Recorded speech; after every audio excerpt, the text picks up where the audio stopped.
Omukulembeze w'eggwanga Yoweri Kaguta Tibuhaburwa Museven Akalambidde nti siwa kwongeza misaala gy'abasirikale nga bannayuganda abamu bwe babadde basaba, agambye nti eggwanga teririna nsimbi. Okuva mu nnamagye Private Wilson Sabitiro yakwata emmundu n'akuba mukama we minisita omubeezi avunaanyizibwa ku nsonga z'abakozi Charles Engola, bannayuganda bangi bazze beemulugunya olw'obusente obusuluugi obusasulwa abasirikale aba wansi ddala nti bwe businze okubaviirako okwekyawa. President Museven okwogera bino abadde mu kisaawe e Kololo mu kusabira n'okusiibula abadde minisita omubeezi w'abakozi retired Colonel Charles Engola n'okujjukira ebirungi byakoledde eggwanga. So the investigation will find out what was happening on that side. But the soldiers, although they are getting a small salary, we evolved collective schemes of supporting their welfare. Our solution was our soldiers, we cannot pay high salaries. If we try to pay high salaries, we shall never buy equipment to defend the country, nor shall we be able to get enough manpower in case we need numbers. So therefore, you fighters of Uganda, President of Uganda, don't ask for high salary. Excellency President, please, HE, you are wonderful, we know you are HE, but please don't ask for high salary.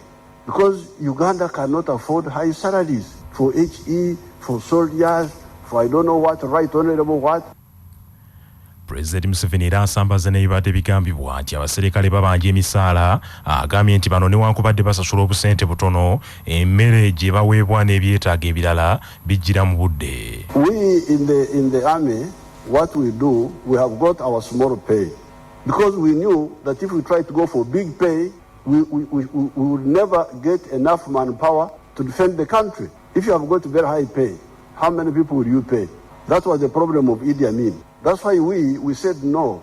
We get small pay in the barracks, which we share with our families. When we go out operation, you get food, not money, food. Get food because your small salary is buying food for your family at home. When you are away from the family, you get food. You get food. We cook centrally and eat. Because that's what you need. You need food, not allowances, not money. Saba Minisita w'eggwanga Robin Anabanja Musafiri akasinzidde ku mikolo gino n'agamba nti eggwanga lifiiriddwa omuntu ow'embavu abadde akola obuteebalira. He was a brave man and a selfless leader in the military and politics. All that people have said about Engola is a correct record. I don't want to waste your time. But I want to emphasize one point, that while we mourn the loss of our brother, Honorable Engola, others celebrated his demise through jokes on social media. I condemn this practice because it is inhuman and immoral. Minisita avunaanyizibwa ku kikula ky'abantu Betty Amongi era abadde atwalira ddala minisita oyo Charles Engola asabye abantu okusooka okulekanga okunoonyereza okw'abakugu kukolebwe bazuule ekituufu ekyabagudde Sabbiiti okutta mukama we minisita Engola nga tebannaba kwogera byanjwanjwa. Declare your income ability. Now if you don't have access, at least you have income. And I want you to cross-check.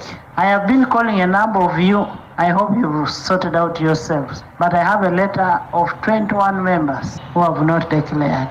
And you know that is good enough to get you out of this house. You look at Luchamusi's case. There's already precedence to that effect. So better check and...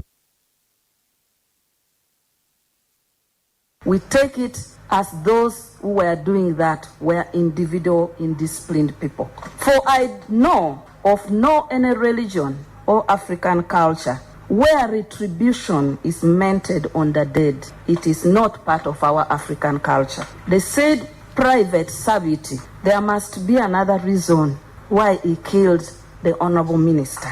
It had nothing to do with money. Even if money was involved, Your Excellency, the root of his financial stress had nothing to do with the Honorable Colonel Engola. Obwakabaka wa Buganda busabye ssettendekero zonna mu ggwanga zongera okwenyingira mu nteekateeka ez'Obwakabaka n'okunyweza enkolagana yazo n'Obwakabaka.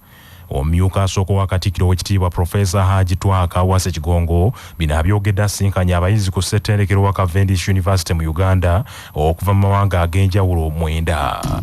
Bano abasisinkanye ne baminisita abalala mu Bwakabaka okuli amyuka omukubiriza olukiiko lwa Buganda Oweekitiibwa Hajji Ahmed Lwasa, Oweekitiibwa Henry Moses Ssekabembe Kiberu, Oweekitiibwa Dr. Prosperous Nankindu Kavuma n'abalala era ng'omukolo ogubadde ku Bulange. Oweekitiibwa Kaawaase agambye nti Obwakabaka bwaniriza buli muntu Kavuma nga asse ekitiibwa mu Nnamulondo n'okwenyigira mu nteekateeka zonna ez'Obwakabaka.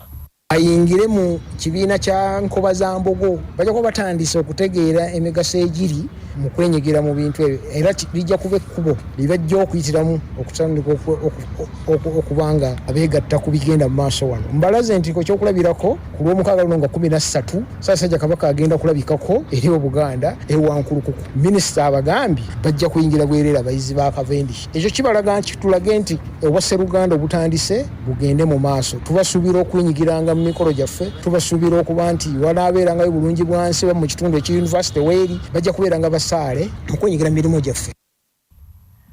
Oweekitiibwa Kaawaase ategeezezza abayizi okuva ku ssettendekero wa Cavendish mu Uganda nti Obwakabaka bwesigamye nnyo ku kukozesa obuwangwa n'ennono okulaakulanya abantu baabwo n'okukuuma ebyafaayo nabo n'abasaba okubikuuma. N'abassa Medadi akola ku nsonga z'abayizi ku ssettendekero wa Cavendish aweze nti bagenda kwongera okukolagana n'Obwakabaka n'okulaga obumu. Natubulira ebigambo ebinaazimba abaana netufuna okusomesebwa. Buganda yavaawa yaragawa etuuseewa naffe nga bazzukulu ba Buganda kiki kye tusobola okukola kwenyigira n'okunyumirwa Buganda yaffe. Bingi ebituleese twasoose okugamba nti twagala kingdom etulere. Twasabye partnership kubanga ng'abayizi tukola research tulina university naffe eya Kingdom of Buganda Muteesa Royal University. Ababaka ba Paalamenti 11 boolekedde okugobwa mu Paalamenti y'eggwanga olw'okulemererwa okwanjula ebyobugagga byabwe n'amabanja eri kaliisoliiso wa gavumenti. Kitegeerekese nti newankubadde etteeka erifuga enneeyisa y'abakulembeze mu gavumenti lissaawo nsaleesale alina okukolerwamu ekyokwanja ebyobugagga bino, ababaka ba Paalamenti 21 bo ebyobugagga byabwe tebatawaanangako kubyanjula eri kaliisoliiso wa gavumenti. Okusinziira ku tteeka erirambika abakulembeze lya Leadership Code Act, abakozi ba gavumenti n'abakulembeze bonna balina okwanja ebyobugagga byabwe eri kaliisoliiso okuva nga 1 omwezi ogwokusatu okutuusa nga 31 omwezi ogwokusatu buli mwaka. Sipiika wa Paalamenti Anita Among asinzidde mu Paalamenti n'agamba nti ababaka 21 tebannayanja byabugagga byabwe eri kaliisoliiso wa gavumenti wadde nga nsaleesale yaggwako. Now, if you don't have access, at least you have income. And I want you to cross-check. I have been calling a number of you. I hope you've sorted out yourselves. But I have a letter of 21 members who have not declared. And you know that is good enough to get you out of this house. You look at Luchamus's case. There's already precedence to that effect. So better check and make sure you declare. Bw'atyo sipiika ng'alabula nti ababaka ba Paalamenti 21 boolekedde okugoba mu Paalamenti olw'okulemwa okwanja obugagga bwabwe. Joseph Sewungu Gonzaga, omubaka mu Paalamenti akiikirira Kalungu West, abuuzza sipiika obanga abamu ku abo si bajaasi abakiikirira amagye mu Paalamenti kubanga omukulembeze w'eggwanga yagaana kaliisoliiso wa gavumenti okusaba bannamagye okwanja ebyobugagga byabwe ng'etteeka bwe ligamba. Wabula Anita Among mukwanukula agambye nti ababaka abatannaba kwanja ebyobugagga byabwe bannamagye abakiikirira amagye mu Paalamenti tebaliimu. Directly the Attorney General to come and explain the legality of that letter, because maybe even among the 25 there might be the UPDF. They are not UPDF. I am talking of my members of Parliament. Don't divert us. Let's first sort out our issue. Our issue of members of Parliament. Let's first protect ours. Madam Speaker, they are also members of Parliament. No, they are not involved. Banaffe n'ekyo ge mawulire ag'essaawa eno, nze Joshua Musaasizi Nsubuga tunaddingana edda.